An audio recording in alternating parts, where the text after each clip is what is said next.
انہوں نے علی کے ہوتے ہوئے صفیں بنائی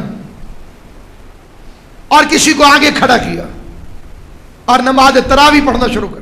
پوچھا کہ ہمارا لکھا ہوا دن موت کا اللہ لکھ دے کہ یہ بندہ اس دن مر جائے گا، ٹال سکتا ہے؟ امام نے فرمایا 3 چیزوں سے: الدعاء والصدقہ وصلۃ الرحم. دعا مانگ، صدقہ دے، رشتہ داروں سے اچھا سلوک کر. کوئی ناراض ہے منا لیجیے، کوئی روٹھا ہوا ہے راضی کر لیجیے. انڈیا سے ہاتھ ملا سکتے ہیں، امریکہ کو ویلکم کہہ سکتے ہیں. اتنے بڑے دشمنوں سے اگر صلح ہو سکتی ہے تو آپس میں رہنے والا مومن چھوٹی موٹی غلط فہمیاں جو بڑے بڑے غصے بن کر ناعاقبت اندیش انجام کی طرف دونوں کو لے کر جا سکتے ہیں، اس سے محفوظ ہو جائیے. بنام ولایت علی اکٹھے ہو جائیے، ورنہ پھر رمضان شغل میں گزر جائے گا، تقوی کے اثرات نہیں چھوڑے گا. شیطان تو چھٹیاں منا رہا ہے، اب شیطانی کون کر رہا؟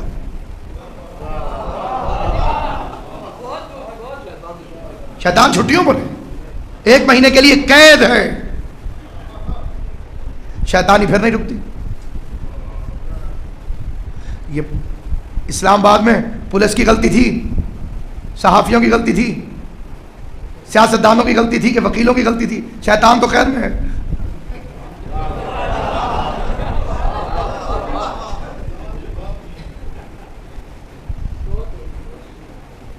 یہ قرآن کی آیت ہے. قبلہ کعبہ تشریف فرمائے. شارکہم فی المال والاولاد. اللہ نے شیطان سے کہا جا شامل ہو جا آدم کی اولادوں میں سے، ان کے مال میں بھی اور اولاد میں بھی.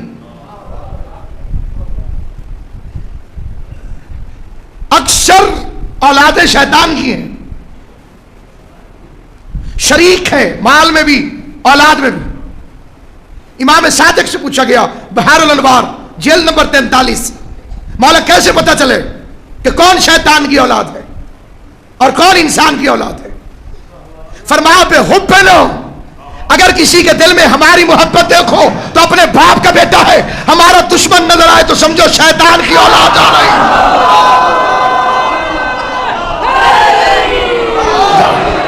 سلامت. اگر ہماری محبت ہے تو اپنے باپ کا بیٹا ہے.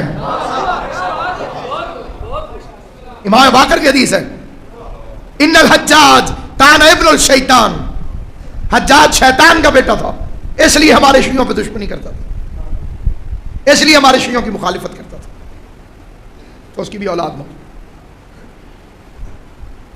غریب رشتہ دار کی مدد کرنا ایمان ہے، شرافت ہے. اس کے بچے بانٹ لینا ظلم ہے. یہ کالم اسلام میں بڑا چیپٹر ہے. ابو طالب کے بچوں کو پالنے کے لیے بانٹ دیا گیا. پہلے اس غریب کے پاس مثال کے طور پر روٹی نہیں ہے، اوپر سے آپ اس کے جگر کے ٹکڑے بھی بانٹ لیں. امیر کو بچوں میں پیار آتا ہے، غریب کو نہیں آتا. کیا اللہ نے دل بھی امیر اور غریب بنائے؟ دونوں کا میٹیریل ایک ہے جو اولاد کے لیے برابر دھڑکتا ہے. لیکن میرا تجربہ ہے کہ غربت میں اولاد کی محبت کا نشہ زیادہ ہوتا ہے. امیر کو اور 100 کام ہوتے ہیں، غریب کو بس یہی کام ہوتا ہے. فرق ہے. اب آئیے میں اس جھوٹی روایت کا بھانڈا پھوڑتا ہوں اور ٹیکنیکل کتاب کے حوالے سے نہیں، آپ اور میں مل کے فیصلہ کریں گے. اب یہ یہاں پہ کہا گیا کہ جناب حمزہ نے طالب کو گود لیا، عباس نے جعفر طیار کو، حارث نے عقیل کو، اور علی کو رسول اللہ نے اٹھا لیا.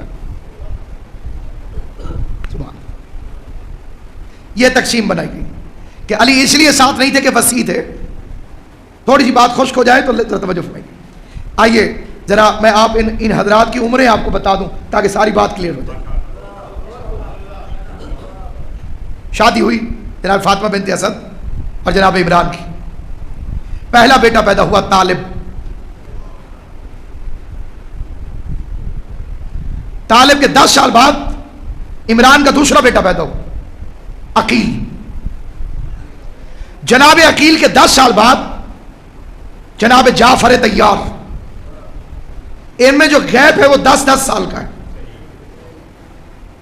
جعفر طیار کے 10 سال بعد جناب علی، طالب کے 10 سال بعد عقیل کے 10 سال بعد جعفر کے 10 سال بعد علی کے 10 سال بعد قرآن.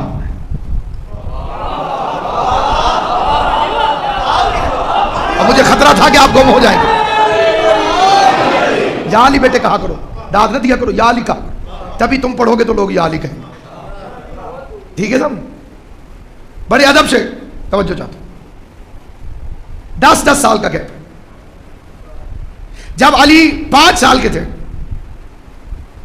تو اس وقت جعفر طیار 15 سال کے تھے، اور جب جعفر طیار 15 سال کے تھے تو عقیل 25 سال کے تھے، اور جب عقیل 25 سال کے تھے تو طالب 35 سال کے تھے، پورے 35 سال کے. علی سے رسول اللہ بھی 30 سال بڑے. تو جب علی 5 سال کے تھے تب رسول اللہ بھی 35 سال کے تھے، اور حمزہ اسی سال پیدا ہوئے جس سال رسول، تو حمزہ بھی 35 سال کے تھے. اب یہ جھوٹ کا بھانڈا پھوٹا، طالب بھی 35 سال کے تھے اور حمزہ بھی 35 سال کے تھے. مورخ نے کہا حمزہ نے طالب کو پالنے کے لیے گود میں لیا. ارے بے وقوفو، یہ 35 سال کے چچا نے 35 سال کا بھتیجا کیسے گود میں لے لیا؟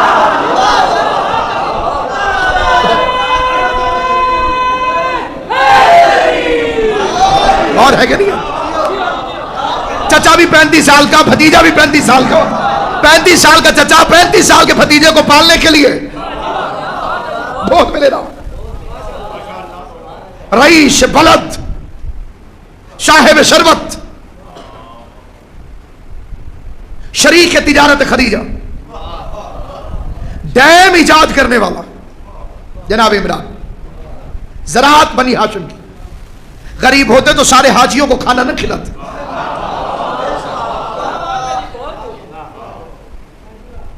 جو بھی حاجی جاتا تھا مہمان ابو طالب کو. عمر ابن عبد واد نے جب علی سے پوچھا تو کس کا بیٹا ہے؟ تو علی نے فرمایا میں ابو طالب کا بیٹا ہوں. اس کی گردن جھک گئی. کہا وہی ابو طالب جو مکے میں آنے والے ہر اجنبی مہمان کا میزبان بن جاتا ہے. دشمن کے منہ سے فکریں نکل رہے ہیں. حکومتیں جن کو غنی کہتے ہیں وہ اور ہوتے ہیں، اور دشمن میدان میں کہے کہ جو آیا چاہے کسی کا مہمان ہو، میزبان ابو طالب. ایسا صاحب ثروت، بڑا سردار، عبد المطلب کی پگڑی کا وارث، کعبے کی چابی اسی کے پاس. یہ کعبے میں ہمیشہ سے بت نہیں تھے، شروع سے بت نہیں تھے. کعبے کے اندر بت اس وقت آئے ہیں جب کعبے کے وارث ہجرت کر کے مدینے چلے گئے، اور پھر رسول نے آ کے انہیں توڑا. جب تک چابی، اب دیکھیے امام بارگاہ کی چابی بھی تو کسی کے پاس ہوگی.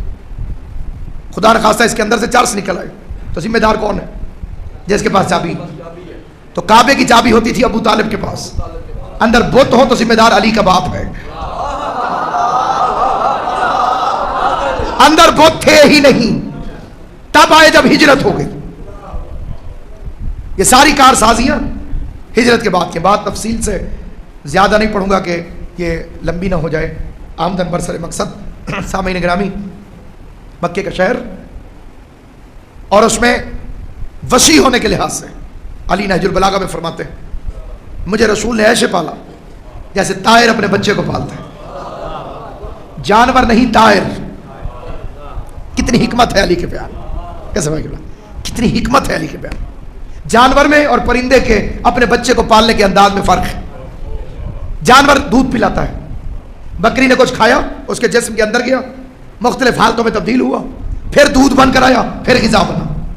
پرندہ کیسے کھلاتا ہے؟ ادھر چونچ میں دانا اٹھایا اور وہی ادھر اس کی منہ میں دے دیا. علی فرماتے ہیں مجھے رسول نے ایسے پالا جیسے طائر اپنے بچے کو پالتا ہے.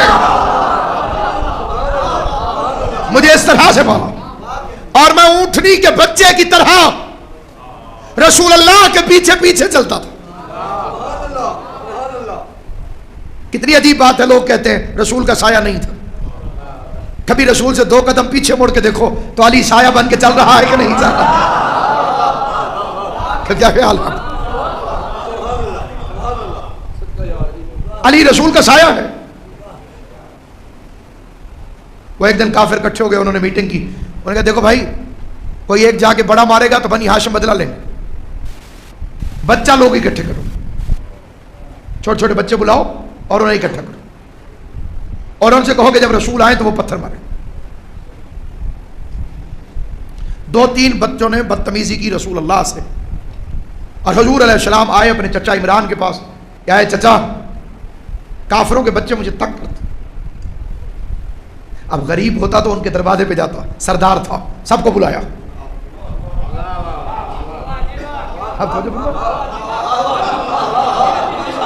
یہ فکرے ہوتے ہیں جنہیں ذہنوں میں محفوظ کرنا چاہیے. سب کو بلایا, ادھر آؤ, کیا ہو گیا تمہارے بچوں کو, میرے بھتیجے کو تنگ کرتے ہیں. اور ان سے مسخرہ تھا, وہ ہنس پڑا, کمال کرتے ہو ابو طالب, بچے جو ہوئے فرمایا دفع ہو جاؤ. مجمع چلا گیا. اللہ کے مشن کو آگے بڑھانے والے نے مزاج الہی سے واقفیت رکھنے والے نے علی کو بلایا اور ایک فکرہ کہا, علی جو آنکھ رسول کی طرف اٹھے وہ باقی نہیں رہنی چاہیے, اور جو ہاتھ تیرے بھائی کی طرف اٹھے اسے سلامت نہیں رہنا چاہیے. یعنی عمران نے ابو طالب کی گھٹی میں ڈال دیا کہ جب تک زمانہ دشمن مصطفیٰ رہے گا علی سے مار کھاتا رہے گا.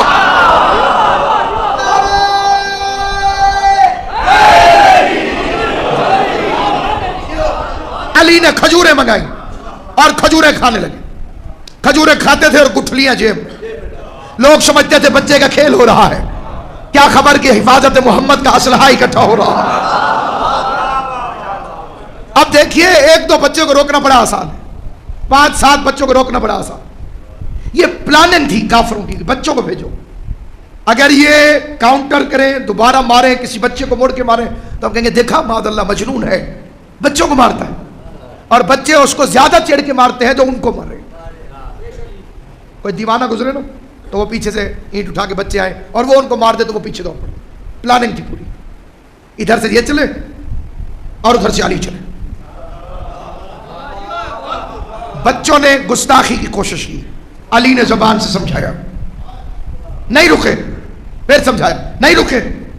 اب ایک بچے نے اتنی بدتمیزی کی کہ تاریخ کہتی ہے کہ اس کمبخت نے ایک پتھر اپنے ہاتھ میں اٹھایا اور اس نے اپنے ہاتھ کو یوں تول لیا تھا. اب اتنی دیر تھی کہ یوں کرے اور سرکار کو لگ جائے. علی نے وہیں سے ایک گٹھلی پھینکی اور وہ گٹھلی لگی اس کی کلائی پر, نہ پتھر رہا نہ ہاتھ رہا. اب وہ بولے جسے بولنا آتا ہے فدا علی, آخری آدمی تک جو حضرات تشریف فرما, نہ پتھر رہا نہ پتھر رہا نہ ہاتھ رہا. اب 2-3 اکٹھے ہو کر آئے تو علی نے 2-3 گٹھلیاں پھینکی. گٹھلیاں کیا تھی, خدائی ایٹم بم تھا. ماتھے پہ لگا تو پیچھے نکل گیا, آنکھ پہ لگی تو ساتھ والی کو بھی ساتھ لے کر چلا گیا, ادھر لگا تو ادھر سے گزر گیا. اب مولوی لوگ کہتے جناب کیا الف لیلا کی کہانیاں سناتے ہیں, بھلا کھجور کی گٹھلی سے بھی کوئی بندہ ہلاک ہو سکتا ہے؟ میں کہتا ہوں پہلے قرآن سے الف لیلا سن لو, الم ترى کیف فعل ربک باصحاب الفیل.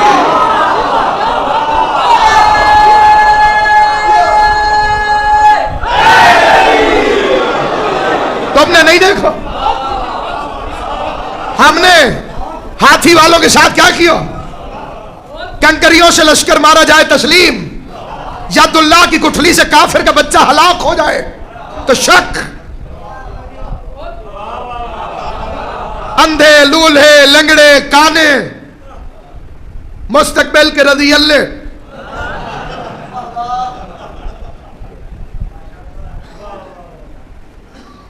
گھروں میں آئے, بچوں میں ایک بڑی عجیب سی صفت ہے, باہر سے لڑ کے آئے تو اپنا قصور نہیں بتاتے, گھر آ کے رونے پہ زور.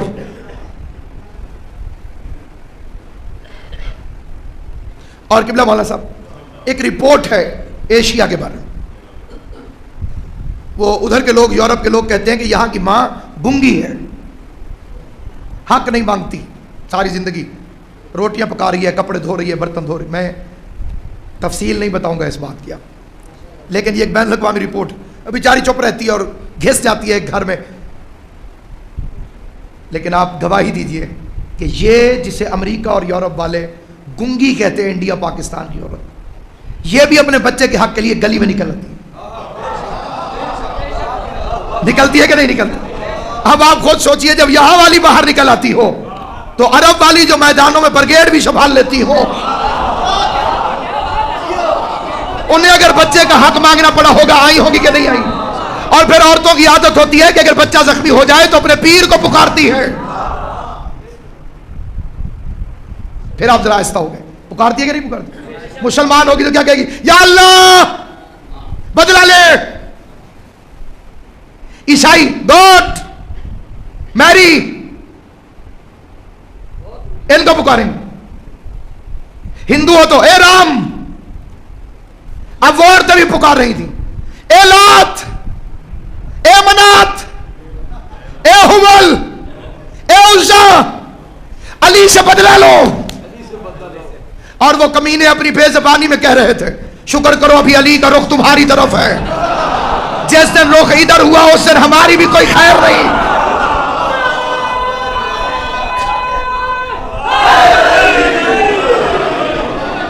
نہ لات بچے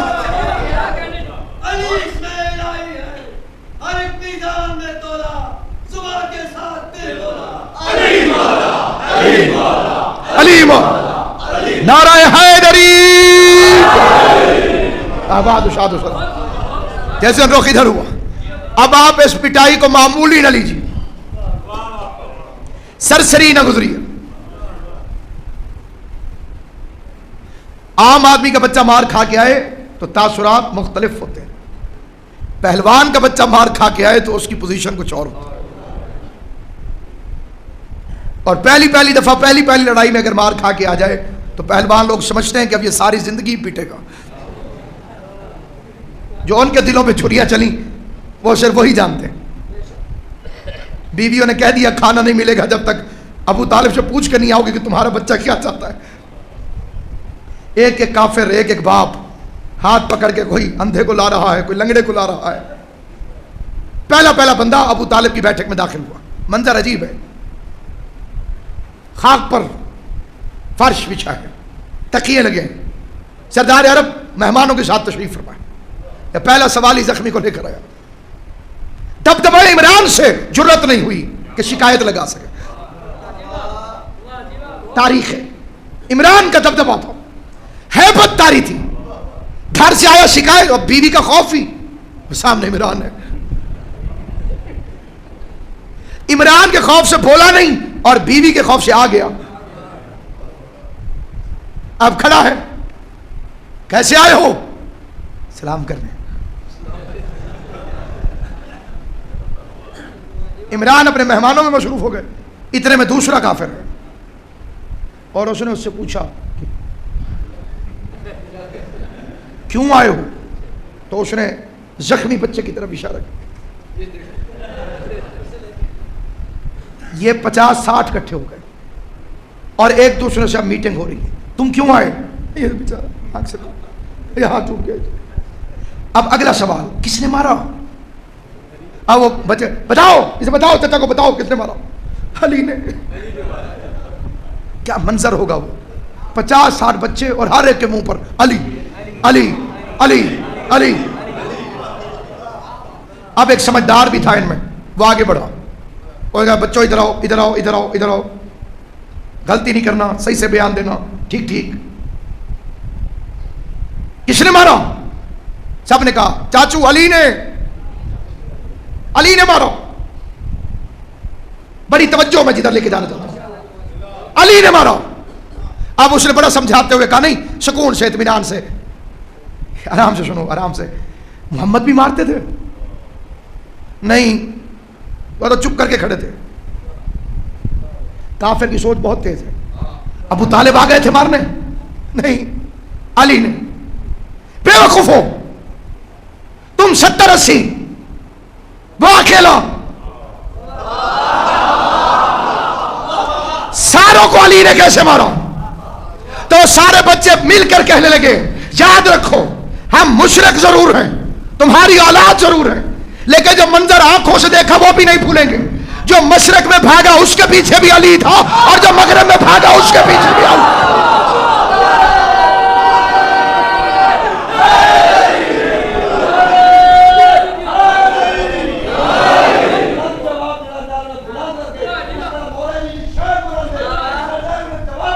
جو حاضر نادر مانتا ہے علی کو،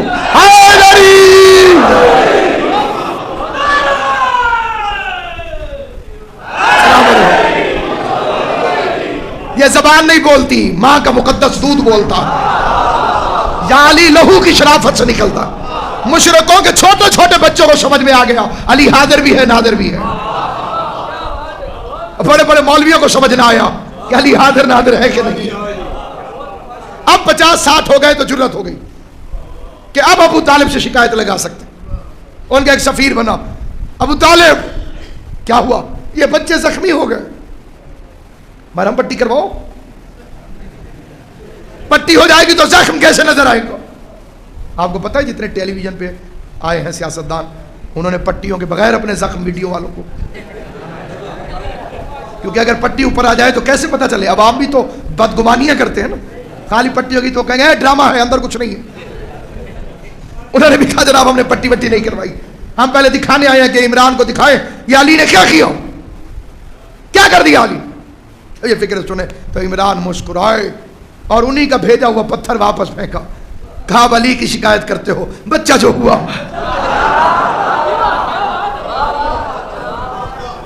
اب یہ جو زخمی تھے یہ پڑے ہوئے،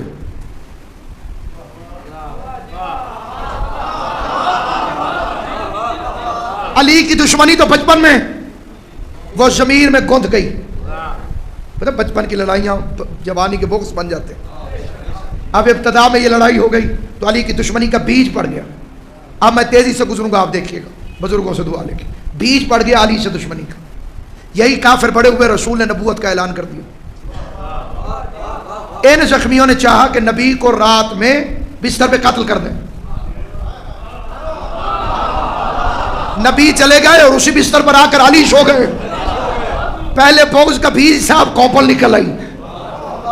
بدر میں محمد کا سر لانے گئے، آگے علی نے منہ توڑ دیا، وہ جو کوپلیں نکلی تھی وہ پودے بن گئے۔ احد میں بدلہ لینے گئے، جنگ جیت گئے، علی نے پھر دانت توڑ دیے۔ اب وہ بغض علی میں اضافہ ہوتا جا رہا ہے۔ وہ جو بچپن میں بغض پڑا تھا، بدر میں سارے کافر انتظار کر رہے تھے، آ گئے آ گئے آ گئے، محمد کا سر کہاں ہے؟ وہ سر جھکاؤ، اچھا چلو محمد کا سر چھوڑو، ہندا پوچھ لگی میرے ابا جی کہاں ہیں؟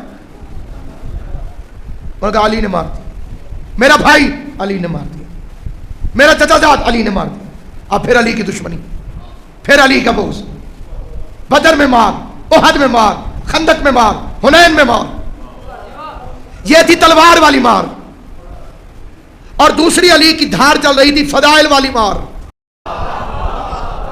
کلی ساروں نے کروائی تارا علی کے گھر، رشتے بہت سونے مانگی، زہرا صرف علی کو ملی۔ ان کے نکاح زمین پر بھی نہ ہوئے اور علی کی شادی عرش میں ہونا شروع ہو گئی۔ ان کے بچے شراب پیتے ہوئے پکڑے گئے اور علی کے بچے کو جنت کی سرداری مل رہی ہے۔ جناب زہرا کی قسم میں نے بہت بڑی تاریخ پڑھی ہے، ان کے بچے شراب پیتے ہوئے ریڈ ہینڈڈ، بھول گئے جب باپ نے غصے میں آ کے مارنا چاہا، شراب پیتا ہے اور بیٹے نے باپ کی کلائی پکڑ لی، کبھی ہے سزا وہ دے جو خود کبھی نہ پیے۔ شراب پی ہے، سزا وہ دے جس نے خود کبھی نہ پی ہو۔ اب یہ فضائل کی مار پڑ رہی ہے۔ لے سورہ برات، میں جاؤں گا میں جاؤں گا۔ آدھے رستے میں گئے، اللہ نے کہا کہ بلا اسے واپس، یا خود جا اور رجل منک، خود جا یا اپنے جیسے کو بھیج۔ آدھے رستے سے واپس آ گئی، پھر فضائل کی مار پڑ گئی۔ 39 دن علم لے کے جاتے رہے، 40 دن لوتی ان رایت غدن رجلا کرار غیر فرار، قال علم مرد کو عطا کروں گا۔ ساری رات تڑپتے رہے ہمیں ملے، اگلے دن علی کو مل گیا. یہ فضائل کی مار. بالکل اسی طرح جیسے کلاس میں کوئی بچہ فرسٹ آئے، جو فیل ہوگا اسے بغض پیدا ہو جائے گا. وردی نیٹ اینڈ کلین ہو، جو صاف نہیں رہتا ہوگا اسے اس سے حسد پیدا ہو جائے گا. تقریری مقابلوں میں فرسٹ آ جائے، باقی خود بخود حسد ہوگا. اب ایک طرف علی تلوار سے مار رہے ہیں بدر میں، احد میں، خندق میں، ایک طرف فضائل سے مار رہے ہیں. دونوں واروں کا نتیجہ نکلا. جسے پڑھ رہی تھی فضائل کی مار، اور اس کی بیٹی علی سے لڑنے آ گئی، اور جسے تلوار کی مار پڑ رہی تھی اس کا بیٹا علی سے لڑنے آ گیا.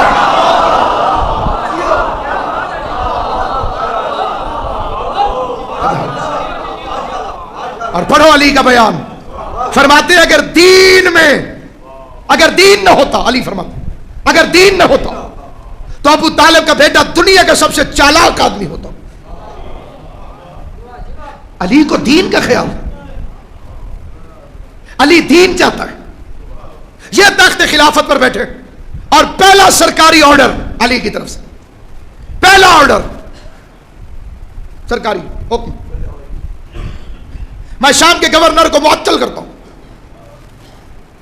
مخلص ساتھیوں نے منت کی، یا علی تھوڑی دیر رہنے دیجیے، سیاست کا تقاضا ہے، مصلحت کا تقاضا ہے، تھوڑی حکومت مضبوط ہو جائے پھر دیکھ لیں گے.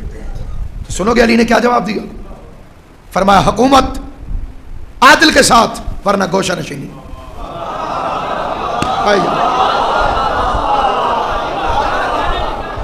اور میں آپ کی منت کرتا ہوں، سفارش کرتا ہوں، ریکمینڈ کرتا ہوں. یہ ایران میں جو امام علی ڈرامہ بنا ہے، اب اس کی اردو میں ڈبنگ کے ساتھ ترجمہ یہاں پہ اویلیبل ہے، اسے دیکھیے. صفی، نہروان، جمل، علی کی زندگی دیکھیے. مولانا مودودی لکھ گئے علی کو سیاست نہیں آتی تھی.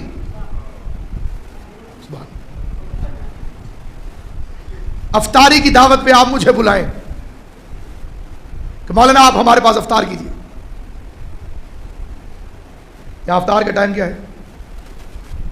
اب تک تو یاد ہو جانا چاہیے، 6:10، اور میں پہنچ گیا 5 بجے. اخلاقیات کا تقاضا کہ صرف کھانا تھوڑی ہے، بیٹھیں گے کوئی تھوڑی سلام دعا بات چیت گپ شپ کریں.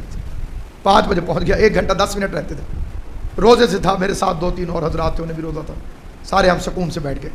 سامنے ٹیبل سج گئی، روح افزا، کٹے ہوئے خربوزے، تربوز، شربت، پکوڑے، سموسے، دہی بلے. دیکھتے دیکھتے میز بھر گیا اور ٹائم ہو گیا تھا 5:30. لیکن میں یوں ہی بیٹھا، کیسے کھاؤں؟ 6:10 پہ کھاؤں گا نا. تو صاحب خانہ کے انوائٹڈ 5-6 بندے اور آ گئے. ان میں 2-3 بندوں کو روزہ نہیں تھا، اور وہ ٹیبل پر پیل پڑے. شربت ختم، لو یہ پکوڑے ختم، اور یہ دہی بلے ختم، اور یہ سب کچھ ختم. 6 بجے انہوں نے میز صاف کر دی. اب اگر کوئی بے وقوف ہے اور دیکھے اور کہے مولوی صاحب کو کھانا نہیں آتا،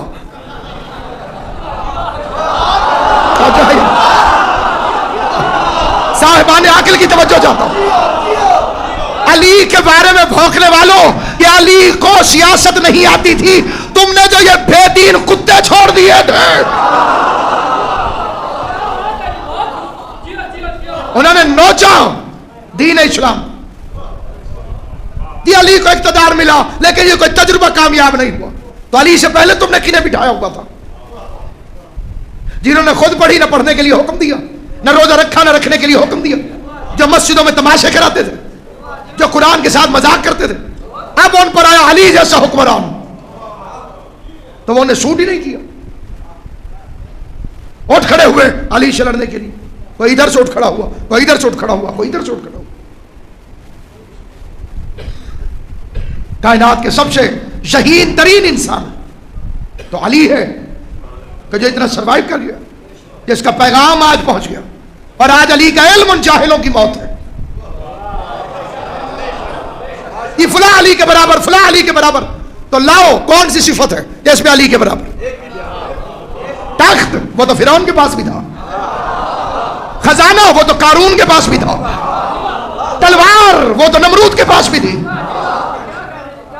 اللہ چنتا ہے یا شجاعت پر یا علم پر. علی کے مقابلے پہ کوئی ایک بہادر دکھاؤ اور علی کے مقابلے پر کوئی ایک عالم دکھاؤ. کون ہے؟ کارلائل کو کہنا پڑا جب دنیا تخت کے پیچھے دوڑ رہی تھی، علی مسجد نبوی کے کونے میں بیٹھ کر علم کی دنیا تخلیق کر رہا تھا. غیر مسلم ہے اور کیا کہتا ہے کہ علی کو معلوم تھا کہ تخت کو زوال ہے، علم کو زوال نہیں. ایک صلوات بھیج دیجیے عظمت امیر المومنین.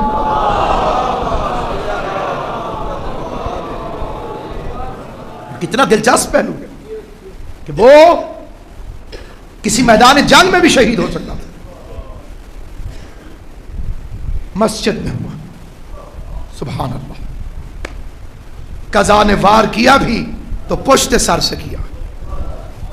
کسے مجال تھی آ جاتا روبروئے علی. موت کی جرت نہیں ہوئی کہ علی کے سامنے آئے. اور وہ مسجد میں گیا. اس نے خیبر میں نہ کہا کہ میں کامیاب ہو گیا، اس نے خندق میں نہ کہا کہ میں کامیاب ہو گیا. اس نے 19 رمضان کو جب ابن ملجم ملعون کو کہنا چاہیے تھا کہ میں کامیاب ہو گیا، قاتل کو کہنا چاہیے تھا، اس وقت علی نے اسے تماچا مارا. فزت برب الکعبہ، رب کعبہ کی قسم علی کامیاب ہو گیا. قاتل قتل کر کے بھی ناکام ہے، علی قتل ہو کے بھی کامیاب. تو شام میں پروپیگنڈا کرتا ہے کہ علی نماز نہیں پڑھتا، لے میں سجدے میں شہید ہو رہا ہوں. لوگوں نے کہا تھا یا علی جو آپ سے پہلے تھے ان میں کوئی حافظ قرآن خلیفہ نہ تھا. اب کوئی نئی روایت بن جائے تو بن جائے. صاحب کا کتابوں کی ذمہ داری سے کہہ رہا ہوں، علماء کرام کی موجودگی میں کہہ رہا ہوں، نہیں ہے کسی کتاب تو کوئی حافظ نہ تھا. اس لیے انہوں نے حفاظ قرآن کو متعین کیا تھا کہ وہ نماز تراویح پڑھیں. علی کیا آپ تراویح خود پڑھائیں گے یا کسی کو مقرر کریں گے؟ تو میرے مولا علی نے فرمایا کہ دیکھو اللہ نے قرآن میں ساری عبادات کے احکامات نازل کر دیے، دین غدیر میں مکمل ہو گیا، اور قرآن میں میں تراویح کے متعلق کوئی حکم نہیں پاتا، اور نہ رسول اللہ نے انہیں جماعت سے پڑھایا. نوافل ہیں فرادہ ادا کرو، بدعت کو قائم نہ کرو، سنت کو قائم کرو. یہ کہہ کے علی چلے آئے. لیکن جنہیں عادت پڑ چکی تھی انہوں نے علی کے ہوتے ہوئے صفیں بنائی اور کسی کو آگے کھڑا کیا اور نماز تراویح پڑھنا شروع کر دی. علی نے امام حسن کو بھیجا. امام حسن نے پہلے خطبہ دیا، انہیں منع کیا، پھر روکا، پھر منع کیا، پھر منع کیا. جب 3 دفعہ بھی وہ منع نہ ہوئے تو پھر امام حسن نے ان پر تعزیانے برسائے. پھر وہ وہاں سے نکلے اور شام گئے اور پروپیگنڈا کیا کیا؟ علی نماز بھی نہیں پڑھنے دیتا، علی نمازیوں پہ درے برساتا ہے. اس دن سے فرعون شام نے یہ پروپیگنڈا شروع کر دیا، علی نماز نہ پڑھتا ہے نہ پڑھنے دیتا ہے، علی نماز کا مخالف ہے. وہ سجدے میں شہید ہوا.